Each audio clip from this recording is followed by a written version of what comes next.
जगन्नाथ महाप्रभु, उनके चरणों के एक आश्रित भक्त, उनकी भी मां ऐसी थी। उस भक्त का नाम था सालबेग। बहुत सुंदर कथा है श्री सालबेग जी की। सालबेग जी की माता जी, उनका पूर्व चरित्र तो इतना विस्तृत नहीं सुनेंगे, पर बस इतना मात्र समझ लीजिए कि एक म्लेच्छ व्यक्ति ने अपहरण करके उनको ले गया और हठपूर्वक उनके साथ ब्याह कर लिया, और ब्याह के पश्चात उनको गर्भ धारण हुआ। बहुत ध्यान से सुनना। तो जब गर्भ धारण हुआ तो समुद्र में अपने प्राण त्यागने के लिए जाने लगी। तभी मन में एक भाव उत्पन्न हुआ, मन में एक विचार उत्पन्न हुआ कि इसने क्या बिगाड़ा किसी का, इसका क्या दोष, मैंने अपने जन्मों के, पूर्व जन्मों के पाप के कारण ये सब मैंने सहा, पर इस जीव की क्या गलती है, इसको मैं क्यों मार रही हूं। बस वह भाव चित्त में आया और अपने प्राणों का त्याग करने जा रही थी, रोक लिया स्वयं को। कुछ समय के पश्चात उस बालक ने जन्म लिया। उसके पिता का नाम था कालबेग और उस बालक का नाम रखा गया सालबेग। सालबेग बचपन से ही अपनी मां के पास, मां के प्रति ज्यादा आकर्षण था, मां के साथ रहते थे और मां उनको श्री जगन्नाथ जी की सुंदर सुंदर कथा सुनाती थी। दर्शन करने कभी नहीं गया, कोसों दूर गांव में रहता है सालबेग। तो सालबेग एक म्लेच्छ, माताजी तो उनकी ब्राह्मणी थी पर पिताजी उनके म्लेच्छ थे। हठपूर्वक उनका वर्ण करके और फिर बालक का जन्म हुआ। सालबेग बचपन से ही कोई भी बात होती तो जगन्नाथ जी जगन्नाथ जी जगन्नाथ जी के बारे में उनकी माताजी सुनाती रहती।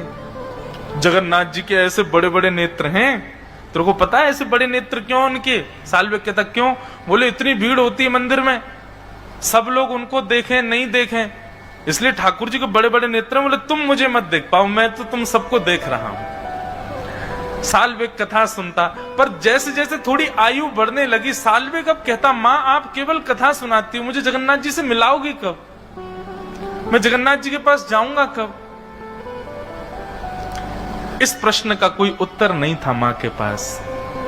कैसे जाएं? पिता बड़ा निष्ठुर है, मारेगा, हत्या कर देगा दोनों की।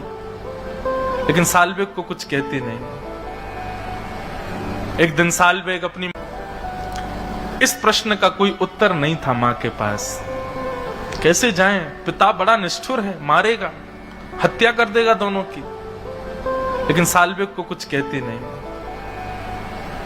एक दिन सालबेग अपनी मां के साथ छत पर बैठे थे और तभी गांव के लोग भर भर के सामान बैलगाड़ियों में और जा रहे थे।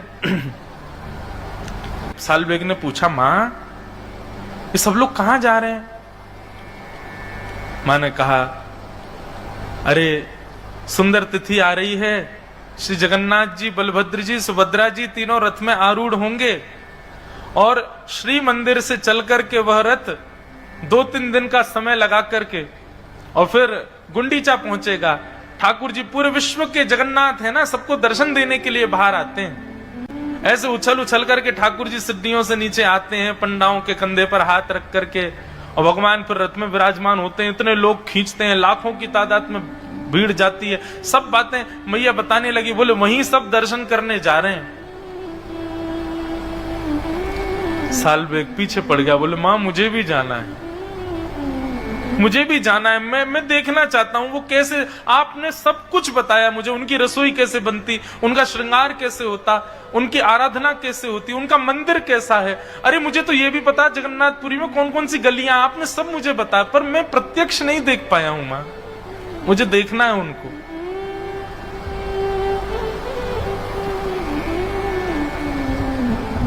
मां ने समझाया। बोले सालबेग मेरे चाहने से तो तू जगन्नाथ जी को नहीं देख पाएगा, अब तो तेरे पास एक ही उपाय है। बोले क्या? तू जगन्नाथ जी को प्रार्थना कर कि वो तुझे अपना दर्शन दे। तब भक्त सालबेग उस दिशा की ओर देखता है जहां श्री मंदिर विद्यमान है, और आर्त क्रंदन करते हुए एक उड़िया भाषा में एक पद गाता है। बहुत सुंदर भाव है। अहे नील शैल प्रबल मत्तावरण, प्रबल मत्तावरण, मोआरत नलनी बनकु कर धनन। अहे नील शैल प्रबल मत्तावरण, प्रबल मत्तावरण। साल्विक कहता है, अरे नीलाचल पर्वत के मतवाले हाथी जगन्नाथ, नीलाचल पर्वत पर आप विराजते हो, और मतवाला हाथी क्यों कह रहे हैं? बोले क्योंकि जब आप मंदिर से उतर करके नीचे रथ की ओर आते हो, उस समय आपकी चाल गजगामनी होती है, आगे को जाते हो फिर पीछे होते हो। कभी देखा श्री जगन्नाथ जी जब रथ पर आरूढ़ होने के लिए आते हैं, कैसी चाल होती है उनकी। इसलिए साल्विक कह रहा है, अरे ओ नीलाचल पर्वत के मतवाले हाथी जगन्नाथ, मोआरत नलनी बनकु कर दलन। मेरे हृदय रूपी सरोवर में मेरे आपके दर्शन रूपी आर्त रूपी कमल को आकर के अपनी सूंड से पकड़ करके उसका भेदन कर दीजिए ना नाथ। सबको दर्शन देते हो, आप जगन्नाथ कहलाए जाते हो, मुझ पर कृपा नहीं करोगे? अच्छा, शायद इसलिए कृपा नहीं कर रहे क्योंकि मैं एक म्लेच्छ का बेटा हूं, मैं एक मुस्लिम का बेटा हूं। नाथ, ये भेद दृष्टि आपके अंदर नहीं है। गजराज चिंता कला थाई घोर जलेन, गजराज चिंता कर थाई घोर जलेन, चक्र पेशी नक्र नाशी उद्धरील अपन। अगर आप ये सोच करके नहीं आ रहे कि मैं एक म्लेच्छ का बालक हूं नाथ, तो आप तो वो हैं जो इंसान नहीं था, गजेंद्र। उस गजेंद्र को जब ग्राह ने पकड़ लिया तो आप गए उसकी रक्षा करने के लिए, और जाकर के आपने अपने सुदर्शन चक्र से उस ग्राह का भेदन करके और गज की सूंड को पकड़ करके आपने बाहर कर लिया। नाथ, मैं भी आपको पुकार रहा हूं, आइए ना, मुझको यहां से ले जाए, मुझे आपको देखना है और कोई मेरी इच्छा नहीं है प्रभु।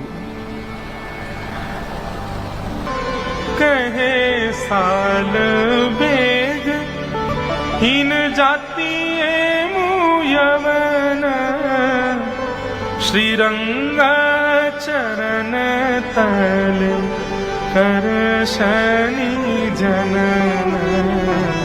अहे नील शैल। साल्वेग तो अपने घर की छत पर खड़ा खड़ा गा रहा है, जिस दिशा में जगन्नाथपुरी है उस दिशा में देख करके गा रहा है। श्री जगन्नाथ जी सबसे ज्यादा प्रसन्न होते हैं 365 दिन में, उस दिन जिस दिन वो रथ पर विराजमान होते हैं। ठाकुर जी को बहुत सुख मिलता है उस दिन। जिन लोगों को मंदिर में प्रवेश तक वर्जित है, उन लोगों को दर्शन देने ठाकुर जी आ जाते हैं बाहर। पर ब्रह्म परमात्मा जगदीश्वर जगन्नाथ, पूरे ब्रह्मांड के नायक, कितने सरल सहजता में आ जाते हैं सबको दर्शन देने। लेकिन आज जगन्नाथ जी प्रसन्न नहीं है। बलभद्र जी का रथ चल दिया, सुभद्रा जी का रथ चलने लगा, और जैसे ही नंदी घोष रथ का नाम है, भगवान श्री जगन्नाथ जी के रथ का नाम है नंदी घोष। लाखों लोगों ने जैसे ही रस्सी पकड़ करके उस रथ को खींचना प्रारंभ किया, रथ एक पत्थर के भांति स्तब्ध हो गया। सब पुजारी चरणों में गिर गए, घुटनों पर बैठ गए, बोले महाप्रभु कृपा करो, क्या अपराध बन गया हम लोगों से, आज आपका रथ क्यों नहीं चल रहा है। राजा ने जाकर के विनती की, ठाकुर जी के चरणों में प्रणाम किया। भगवान आज भी जगन्नाथपुरी के राजा को अंदेशे देते हैं, स्वप्न देते हैं, भाव बता देते हैं, कोई भी इच्छा उनकी हृदय की होती है तो। राजा ने जाकर के प्रणाम किया, बोले महाप्रभु जी रथ आगे नहीं बढ़ रहा है, कोई अपराध बन गया हम लोगों से। महाप्रभु जगन्नाथ बोले आज रथ यात्रा में भीड़ नहीं आई मुझको देखने वाली। राजा बोले नाथ जहां तक दृष्टि जा रही है सिर ही सिर दिखाई दे रहे हैं, लाखों की तादाद में लोग हैं, आपको क्यों लग रहा है कोई नहीं आया। बोले पता नहीं, मुझे तो कोई दिख ही नहीं रहा है, बस बार बार कानों में एक ही ध्वनि आ रही है, अरे नीलाचल पर्वत के मतवाले हाथी मुझ पर कृपा करो। तब श्री जगन्नाथ जी कहते हैं मुझे आज कोई नहीं दिख रहा है, मुझको केवल एक मेरे वैष्णव की इच्छा है, जब तक वो नहीं आएगा मेरा रथ आगे नहीं बढ़ेगा। बोले कौन है। ठाकुर जी ने दिशा बताई, इस दिशा में इतनी कोस दूर पर एक गांव है, वहां पर एक मेरा सालवेग नाम का छोटा सा नन्हा सा बालक मेरा भक्त है, वो करुण क्रंदन करते हुए मुझे पुकार रहा है, उसको लेके आओ, जब तक नहीं आएगा मेरा रथ नहीं बढ़ेगा आगे।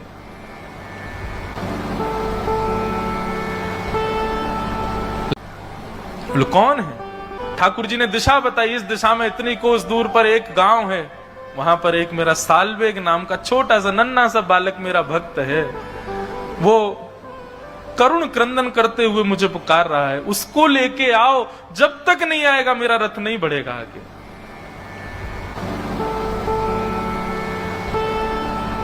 लाखों की तादाद में वैष्णव बैठे हैं, सब श्री प्रतीक्षा कर रहे हैं, बोले क्या हो गया, श्री जगन्नाथ जी का रथ आगे क्यों नहीं बढ़ रहा है। राजा ने अपनी सेना को भेजा, साथ में कई पंडे पुजारी ब्राह्मण भी गए, सब लोगों को भेजा, बोले जाओ पहले सालवेग को लेकर के आओ। इतनी दूर 1-2 दिन तक रथ खड़ा रहा श्री जगन्नाथ जी का, हिले ही नहीं, ठाकुर जी भोजन भी नहीं पा रहे, बोले सालवेग आएगा उसके बाद ही जाऊंगा मैं तो।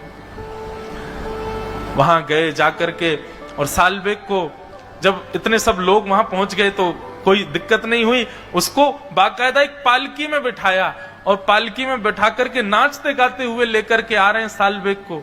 महाप्रभु जी ने आमंत्रण भेजा, श्री जगन्नाथ जी बुला रहे हैं सालवेग को। और जैसे ही सालवेग की पालकी पहुंची उस सुंदर पगडंडी पर जहां श्री जगन्नाथ जी का रथ चलता है, लाखों करोड़ों लोग केवल जगन्नाथ जी को देखते हैं उस दिन, लेकिन आज सबकी दृष्टि व्याकुल है देखने के लिए उस भक्त को, जिस भक्त के लिए रथ खड़ा है ठाकुर जी का। जैसे ही सालवेग की पालकी आई, सालवेग सामने आया, जैसे ही सालवेग की पालकी आई, सालवेग सामने आया, सालवेग को देखते ही श्री महाप्रभु जगन्नाथ जी झूमने लगे। उनका अपने रथ के ऊपर ही ब्रह्म वेदी जिस पर ठाकुर जी विराजते हैं उसी पर ही मचलने लगे। पंडा पुजारियों से कहा, बोले जल्दी लाओ, मुझसे सहन नहीं हो रहा है, जल्दी लेके आओ इसको रथ पे चढ़ा दो ऊपर, और मेरे सामने इसको दंडवत करवाओ, मेरे हृदय से लगा दो। आचार विचार वाले बोले भगवान रथ के ऊपर तो कोई नहीं। बोले अरे सब छोड़ो आचार विचार, बुलाओ उसको ऊपर लेके आओ मेरे सामने। चारों तरफ लाखों लोगों को देखे, उस सुंदर श्री मंदिर का दर्शन करे, सालवेग अपनी मां से जो सुना, जो भाव पहली बार देख रहा है जगन्नाथपुरी को। नंदी घोष रथ का दर्शन किया, प्रणाम करके जैसे ऊपर चढ़ने लगा, ज्यों ऊपर चढ़े त्यों ठाकुर जी की छवि उसके सामने प्रकट हो रही है। और जैसे ही पूर्ण ब्रह्म श्री जगन्नाथ जी के पूर्ण विग्रह का दर्शन किया सालवेग ने, यहां सालवेग के नेत्र सजल हैं, सामने श्री जगन्नाथ जी के नेत्रों से आंसू गिर रहे हैं। मानो आज सबको लगा हो कि श्री जगन्नाथ जी की भुजाएं सदा खड़ी और खुली इसलिए रहती हैं कि उनको प्रतीक्षा है कि एक दिन सालवेग आएगा और मेरे हृदय से लगेगा। सालवेग ने जाकर के दौड़ करके महाप्रभु जी को अपने हृदय से लगा लिया। देख करके पूरा जगन्नाथपुरी उस दिन भावावेश में प्रवृत्त हो गया। ठाकुर जी को हृदय से लगा करके खूब रोया साल्वेग, और हृदय से लगाने के बाद जैसे ही दंडवत किया, दंडवत करने के बाद साल्वेग फिर कभी नहीं उठे, चरणों में ही रह गए श्री महाप्रभु जी के। ऐसे श्री जगन्नाथ महाप्रभु